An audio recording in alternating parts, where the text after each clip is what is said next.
Appliance Factory and Mattress Kingdom, the nation's largest discount appliance dealer. Visit our website for deals and store locations near you. Hello America, this is Keith, your friendly neighborhood technician, coming at you some more wonderful information. So you buy yourself a brand new GE Café refrigerator and it's not cooling, okay? There could be a couple reasons why. It might be in demo mode. Now let me show you what I'm talking about here, okay? I'm gonna put it in a demo mode so you know it, so you can see what it looks like, okay?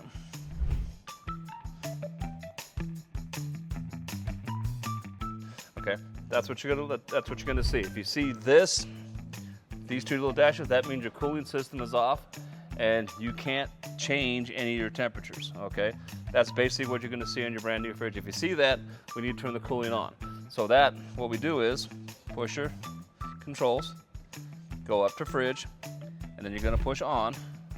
There we go, and it's back on. And you can set your temperatures now, okay?